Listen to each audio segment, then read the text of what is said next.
iPut Real Estate is Dublin's leading property investment company.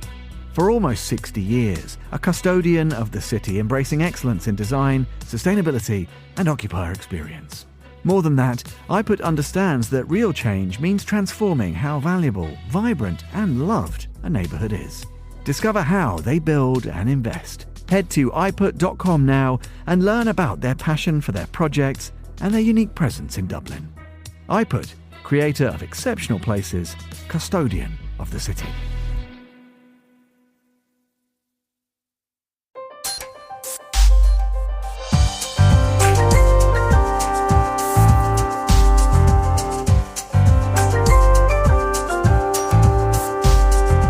Hello and welcome to The Urbanist, Monocle's programme all about the built environment. I'm your host, Andrew Tuck. Coming up, we make our annual pilgrimage to Turin, Italy's old capital, to join the conversation at Utopian Hours, the festival dedicated to city making. Monocle's man in Milan, Ed Stocker, gathered a collection of conversations from the conference floor, talking about everything from micro-utopias in Kenya to a floating pool in New York City. What are the creative interventions that we can create to facilitate that kind of access and start to reopen the waters, not just so that people can swim in them, but also so that people can start to understand their water quality, be reconnected to their waters, be reconnected to nature, and start to advocate for a change in infrastructure that we desperately need. We also look ahead to next year's edition of Utopian Hours and the big plans for the festival's 10th anniversary. That's all ahead here in the next 30 minutes on The Urbanist with me, Andrew Tuck.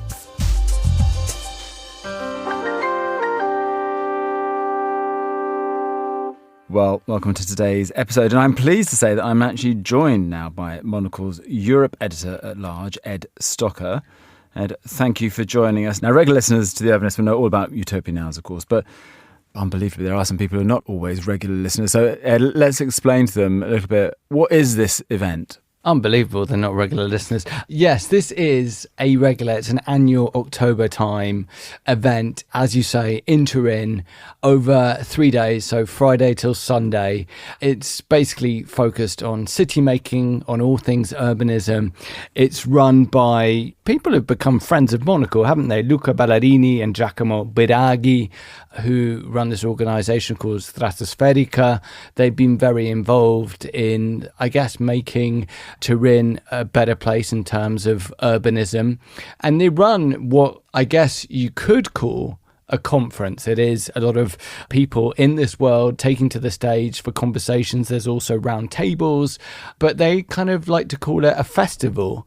And in many ways it is, Andrew, because first of all, it's always impressive, the crowd, you know, no disrespect to urbanism conferences, and you've been to a few, Andrew, you know, it's quite often quite insidery, isn't it? And here it really feels that there's a very sort of vibrant young audience. I think a lot of them are students, but not exclusively. So you see a lot of people sort of scribbling away furiously, taking notes. And they always just get an incredible amount of people to go to this. And I believe this year was the most attended ever. There wasn't a spare seat in the venue for these 3 days of conversations about making cities better. And I guess as it goes on, it's now in its 9th year.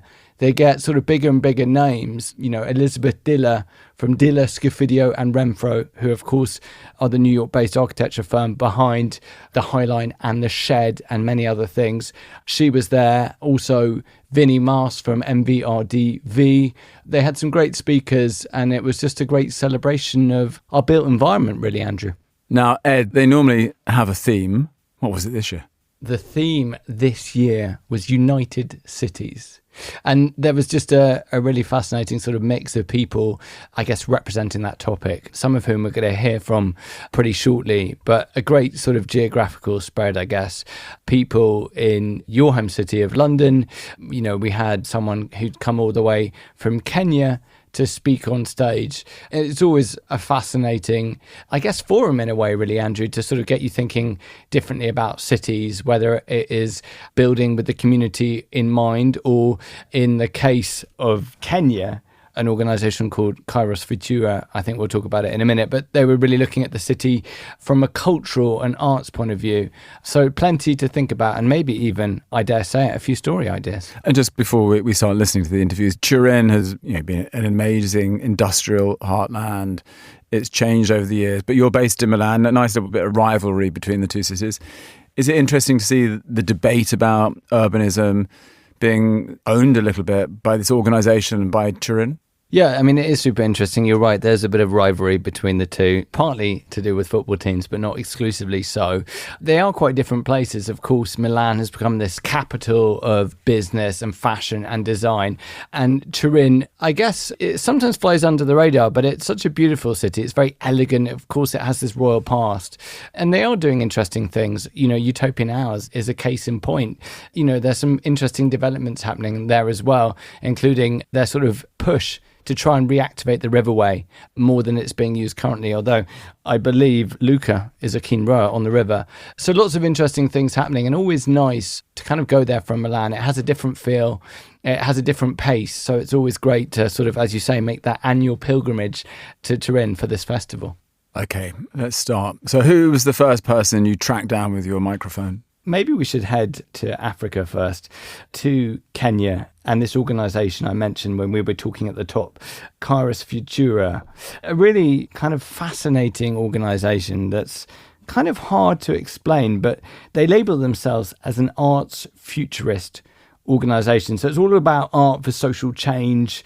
They also do local design innovation and community engagement, and through lots of different ways, through exhibitions, through workshops, through performances, essentially sort of trying to make people in Nairobi and elsewhere in Kenya think about the future in a sort of vibrant, inclusive and positive way. And as I say, they do that through these events. I guess, we sometimes look at city making through actually, the buildings, building these things, or how do we develop the street, but they're looking at it through, I guess, community. How can arts and culture be a catalyst for all of that? And I spoke to one of its members.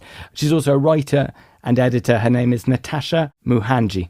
Kairos Futura is an artist-led and a futurist art organization based in Nairobi, Kenya, and we do quite a couple of things, but the major thing is giving people a chance for them to imagine their futures locally. We do this through workshops, exhibitions, and community engagement through imaginative futuring. Okay, so you're in many ways sort of looking to improve people's lives in a way. Are you looking to give them different horizons? What do you hope to achieve by allowing them in a way to travel beyond their frontiers from home? We enable people to think about their futures as things that they are responsible for. Because, when someone thinks about the future, they think of the future as a far-off thing that doesn't really happen to them. But when we localize these futures, everyone is responsible for their own future, and this gives them some sort of nice pressure to think about what is good for them and their community, because they're going to be existing in this community.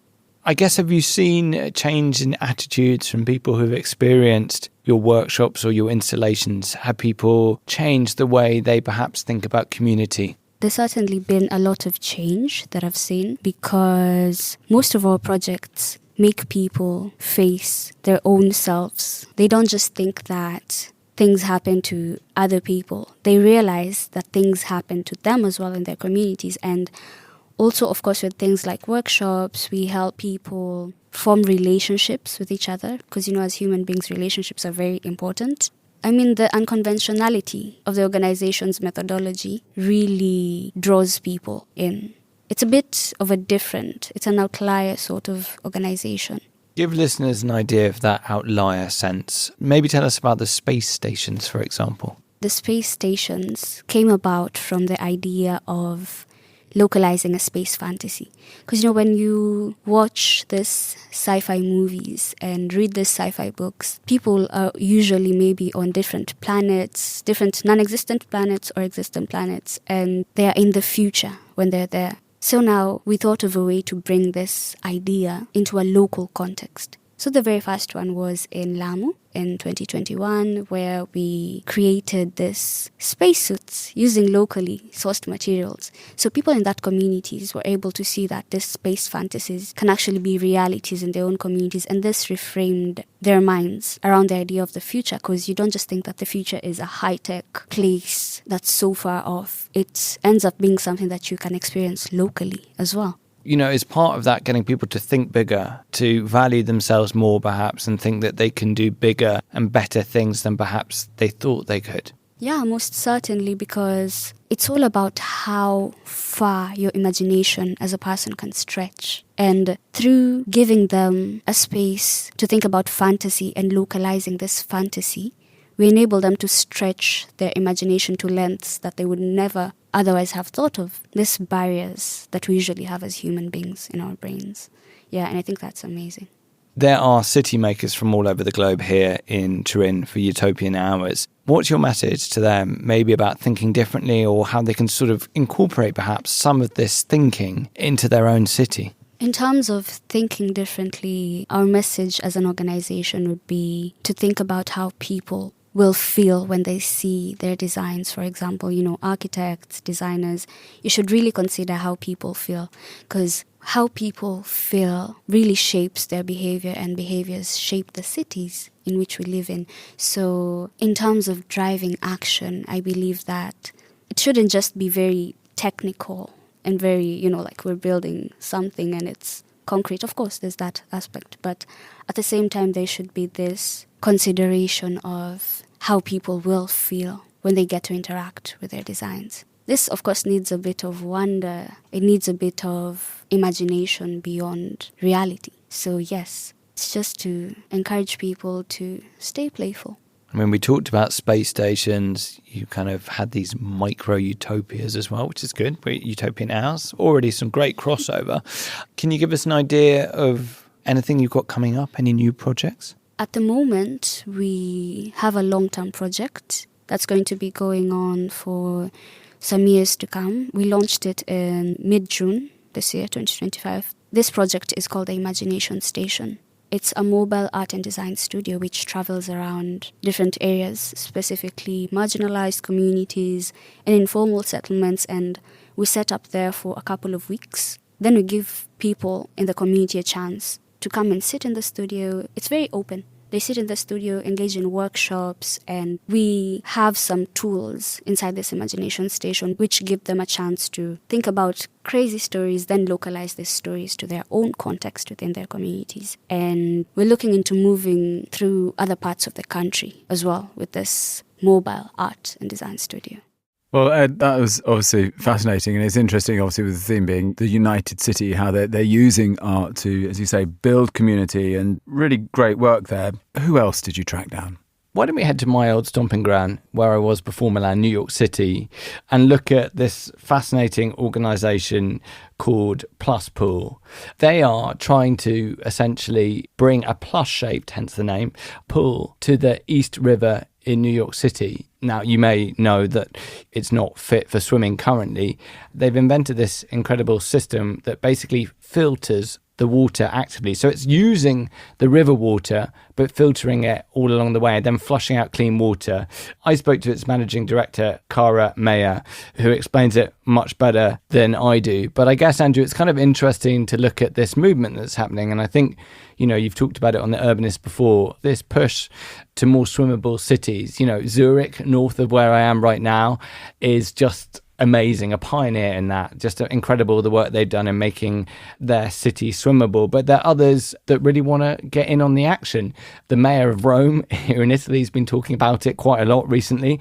That sounds quite ambitious, but in New York, it really does seem like it could happen. And the point being that, New York has an incredible amount of waterfront, 520 miles, and yet only part of it is swimmable, just a few miles of beaches.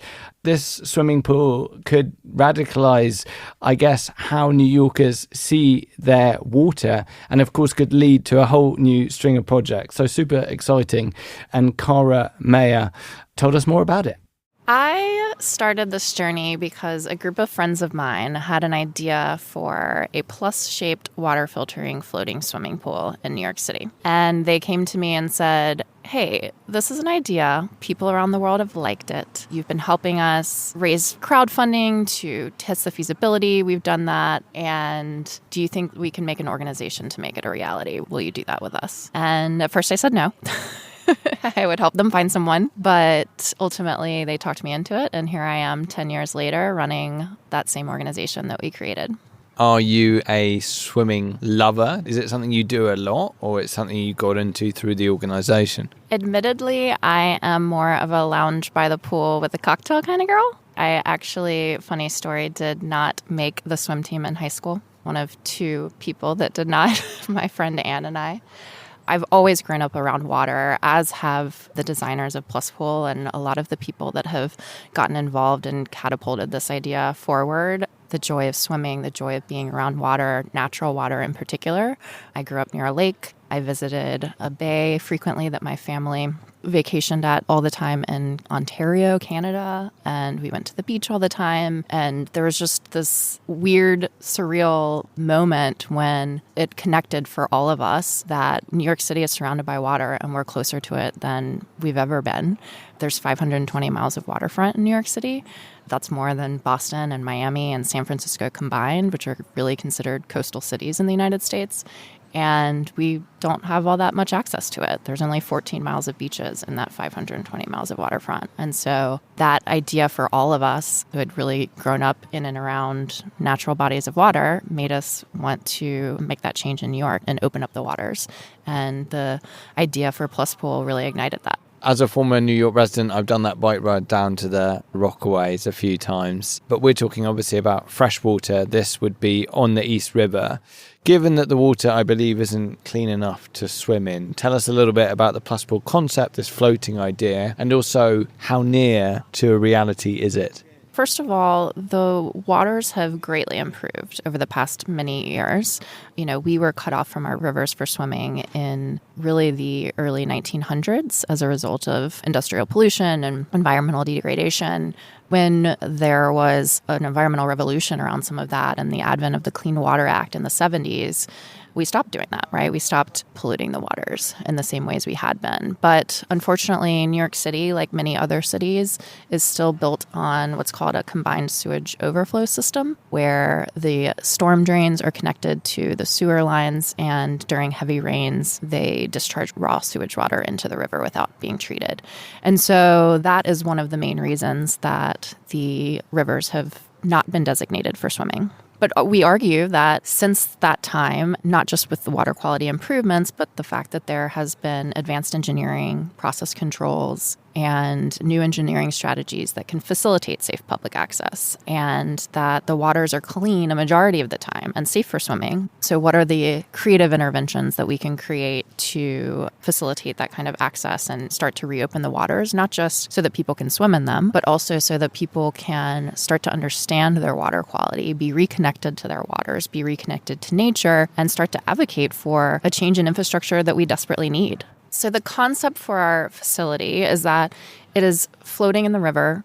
If you think of it like a boat, it has been designed as a vessel, really. There's a filtration system that lives in the hull of the ship, and it's bringing raw river water into the filtration system, treating it, feeding the river pool, and then discharging clean water back to the source. We are modeling how fast we need to turn over the water, since there's an endless supply of water all around us. Can we push the water through at a rate that does not require chemical disinfectants? And so that's what we are engineering right now and finalizing with the health agencies so that we can have a pilot facility installed hopefully by next summer. In terms of access, the facility itself, of course, is doing that, but a majority of the work that we've had to do in order to facilitate the construction of Plus Pool is create a pathway for realizing it where there was none. There was no existing regulatory structure for the project that we are proposing. So we had to create that. And because we were interested in free and safe access everywhere and something bigger than just our idea, we made sure that the regulation that we were advocating for created pathways for all kinds of river access.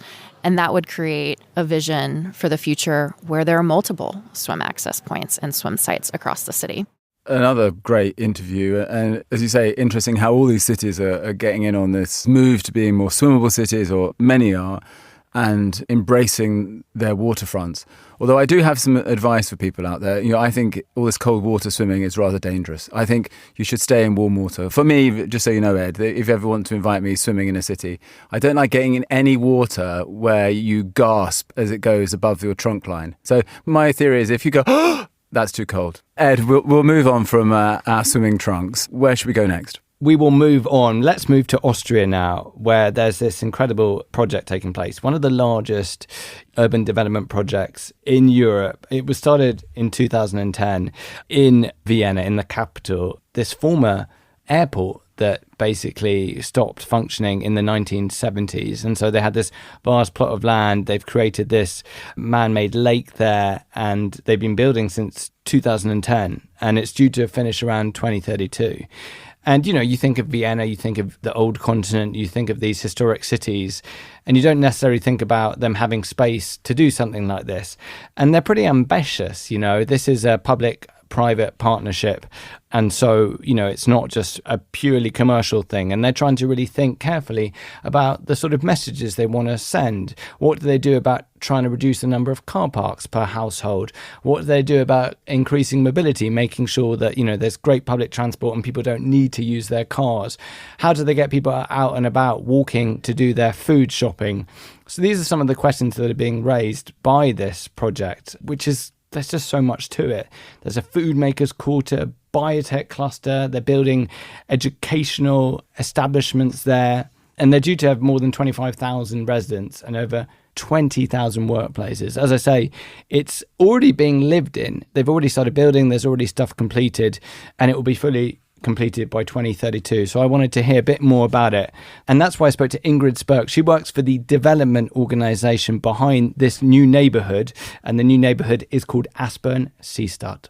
Aspern-Seestadt was actually an airport in the past. A plot of land on the outskirts of Vienna, very close to the river Danube and to the Donau. That's a national park. And this former airfield was given up in the 1970s. And the land there belonged to the Republic of Austria and to the city of Vienna. So there was a huge amount of land which could be put to an innovative use. And that's what the city of Vienna really wanted to do. The idea was to develop Vienna in a sort of polycentric way. And Aspern-Seestadt, future Aspern-Seestadt, was to be a new suburban center in the northeastern part of Vienna. The idea was that it would be half residential, half economic area, and a lot of social infrastructure. That was the general idea. And with time, the city of Vienna developed a new development axis, and for that reason, they extended an existing subway line. Obviously, when we create new builds now, when we create new neighbourhoods or new towns, there are amazing opportunities to do things better, to do things differently. How is this new mega neighbourhood, if you like, trying to do things differently? Aspern-Seestadt does something that every city says they do.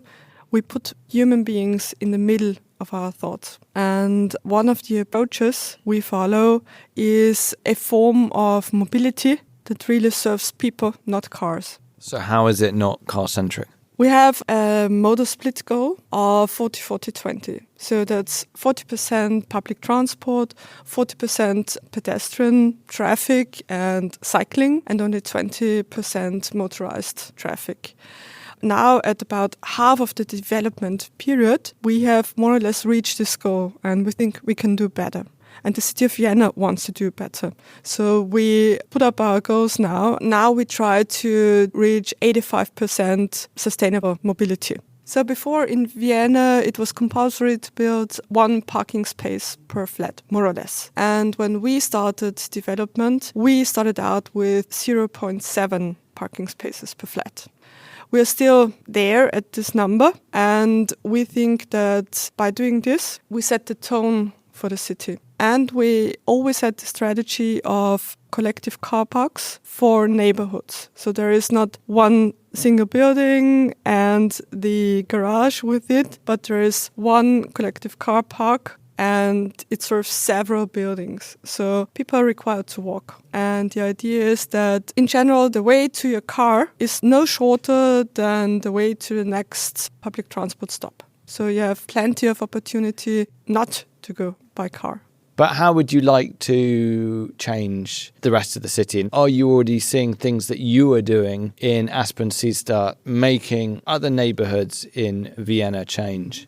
First of all, setting the tone for everybody who comes new to Aspern-Seestadt. This is very important because when people change the place where they live, they often change their habits, and that's where we want to catch them. So we did all sorts of things like presenting every new coming family or new resident with a free shopping trolley just to make them walk, make it comfortable. We set up a free of charge bike sharing system. Our tiny island in the very beginning of development of Aspern-Seestadt had its own free-of-charge bicycle sharing system with electrobikes even at that time, and this was really innovative. Things like that. We are very lucky that many people who live in Seestadt or work in Seestadt have become our ambassadors for our ideas, especially mobility. And we have become quite renowned for this way of living, for this kind of mobility. And it can't be our work alone. So there must be ambassadors convincing others that you can try this, that you can live life a bit differently, and it makes a lot of sense and it makes a difference. There's a final interview for today, and then we'll come to a little note because people need to watch out for one more interview. But today there's a final one, Ed. Who's the last person we have being serenaded and caught up with by you? Oh, serenaded. Thanks so much. It is Jan Catane. He's originally from Germany, but he's called London home for a long, long time.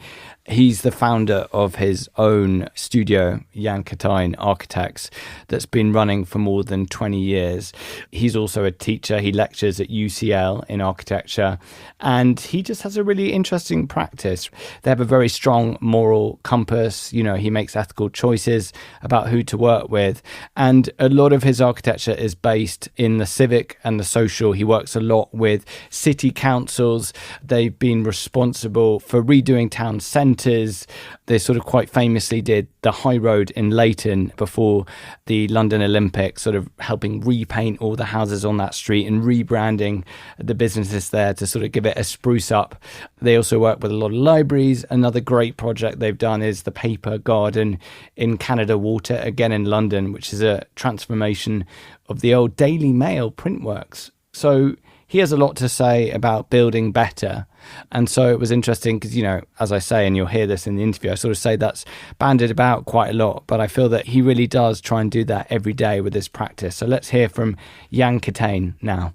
I think of architecture as having a civic purpose as well as a spatial consequence. And my practice works at that intersection between the spatial and the civic. Most of the work that we do is very public. It involves individuals, it involves community groups, it involves stakeholders, residents, sometimes school groups. We create gardens, spaces for learning, spaces for enterprise, spaces to meet, spaces for culture, and we create them together. That means opening up design processes. That means being open to scrutiny from people outside our profession. That means also that you suddenly become accountable as an architect because you've developed personal relationships and people start to rely on you. I'm going to pay you a compliment now, Jan. I feel like you really are committed to building better, even though that's a sort of term that gets thrown around by a lot of architecture practices. So how do you go beyond mere rhetoric and actually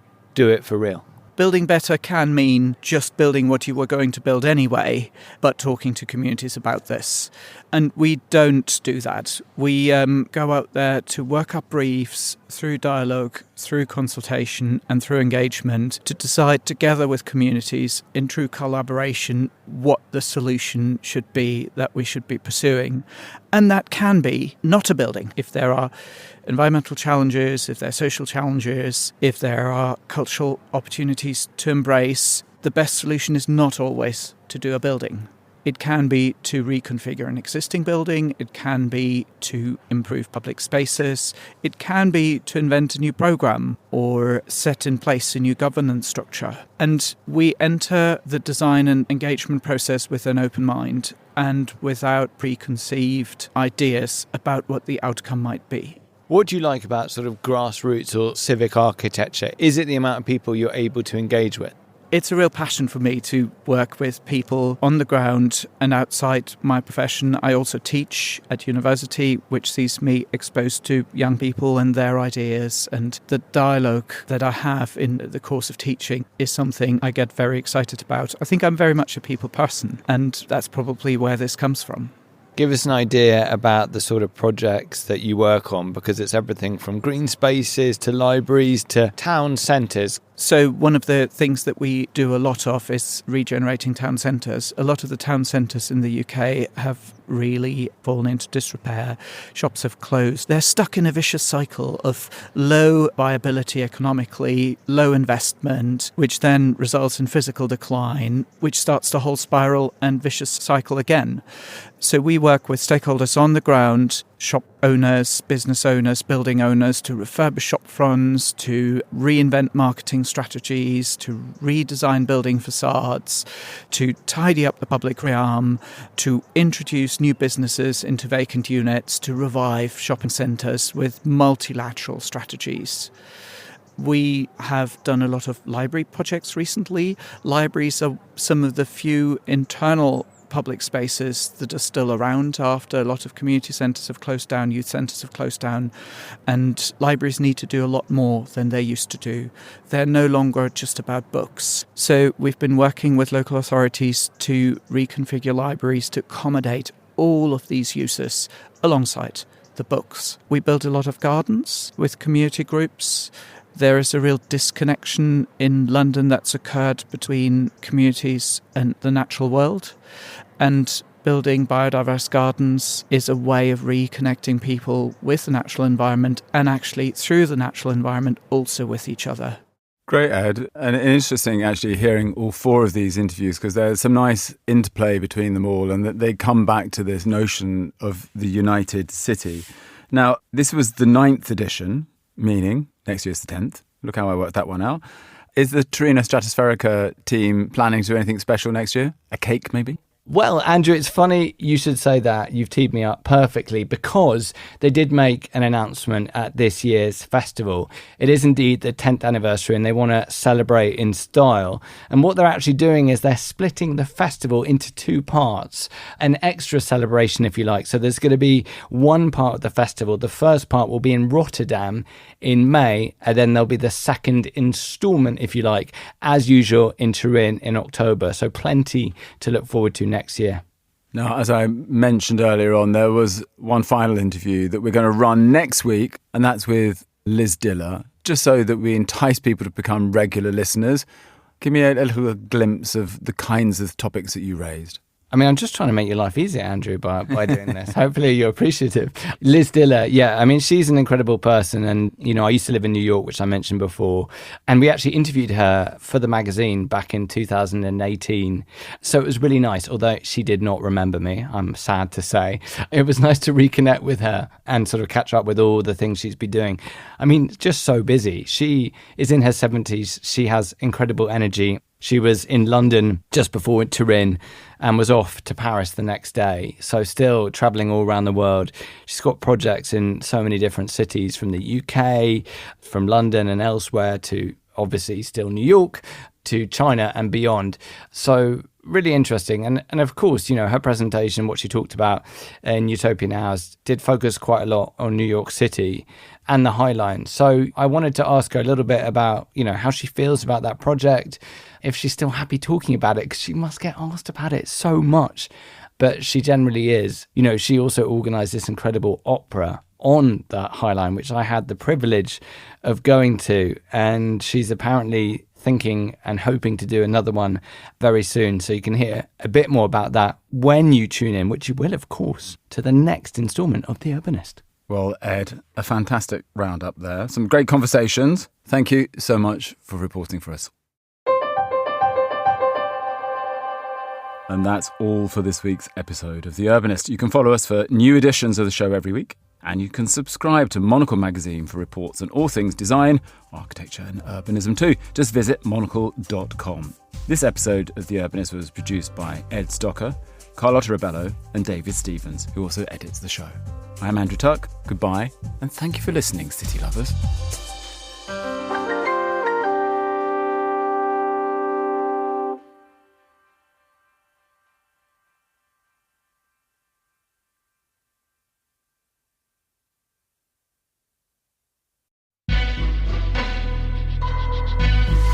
iPut Real Estate is Dublin's leading property investment company. For almost 6 decades, they've owned and developed the best workplaces in Ireland, setting standards and attracting global capital to the Irish market. As a gateway to Europe, Dublin is a global centre for investment. iPut leads the market by delivering innovative, design-led workplaces and public spaces that enhance the occupier experience and neighbourhood life. Their ambition? To set new benchmarks in workplace quality, attract leading businesses to Dublin, all while delivering strong, sustainable returns for their investors. Find out how they're building this future. Head to iput.com now. iPut, creator of exceptional places, custodian of the city.